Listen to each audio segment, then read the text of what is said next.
Lots of backtracking going on here. President Donald Trump's top aides staunchly defending his push to transfer Palestinians out of Gaza and have the U.S. take over the war-ruined enclave.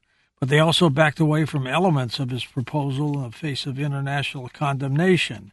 Here's Howard Bloom, author of the Mohammed Code, with more. Howard, what a bizarre story.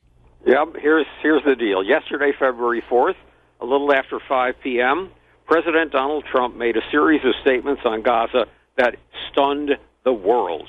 He proposed that the people of Gaza be moved to Egypt and Jordan. President Trump said that America would go into Gaza with armed troops if necessary, that America would clear the land of 30,000 pieces of unexploded ammunition, would bulldoze what was left of the buildings destroyed in the Gaza war, and that America would take advantage of the 25 miles of Gaza's beaches to build a Riviera, a coastal resort where the rich from all over the world could vacation, a resort that would supply an unlimited number of jobs and housing, he said, for the people of the area. America, Trump exclaimed, would own Gaza. This was one of the most startling foreign policy statements made by an American president in history, and it drew an immediate backlash. 5 Arab states instantly said no. Newspapers all over the world said that the relocation of the Palestinians would be an act of ethnic cleansing. It would be a war crime. The United Nations agreed. But what drove Donald Trump to say such a thing? Trump's 40-minute press conference took place at the White House.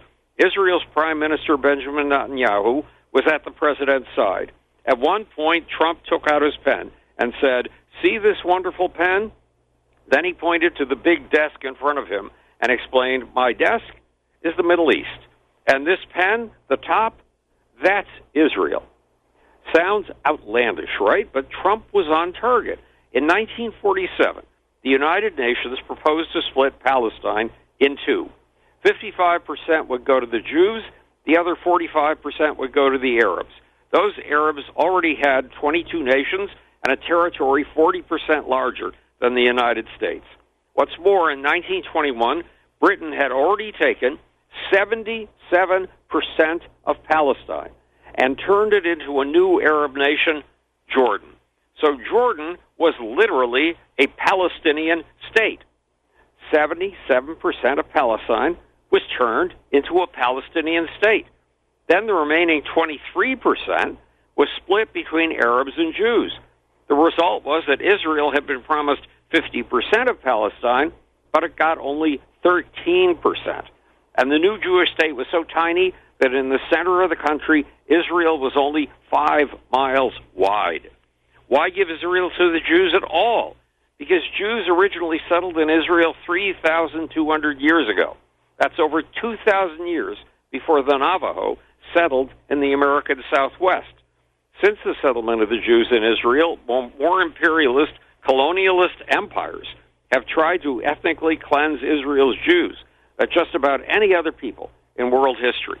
First came the Assyrians, then the Babylonians, then the Romans, and finally the Muslims. 1,386 years ago, the Muslims invaded Israel and sent in Mohammedans from Saudi Arabia to rule the place. So it's the Muslims who are the occupiers of Palestine, not the Jews. In fact, the Jews are Palestine's indigenous people. For proof, you could read the stories of the Jews in Israel in your Bible. And there's good reason that Egypt and Jordan don't want the Palestinians from Gaza living in their territories. In 1948, when Israel was first founded as a modern state, 5 Muslim nations decided to attack and wipe Israel off the face of the map. Anticipating the violence, the vast majority of Muslims fled or were expelled. But Israel surprised the world and won the war. In the 1960s, the Muslim refugees renamed themselves Palestinians. Led by Yasser Arafat, they stole homes and cars in Jordan, were rumored to have put 9-inch nails through the heads of Jordanian soldiers, then tried to unseat Jordan's king. In 1970, Jordan's rulers couldn't take it anymore and mounted a war against the Palestinians. In that war, between 3,000 and 15,000 Palestinians were killed by their fellow Arabs.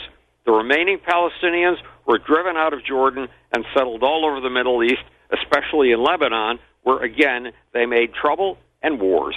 That's why the Jordanians and the Egyptians want nothing to do with the people of Gaza.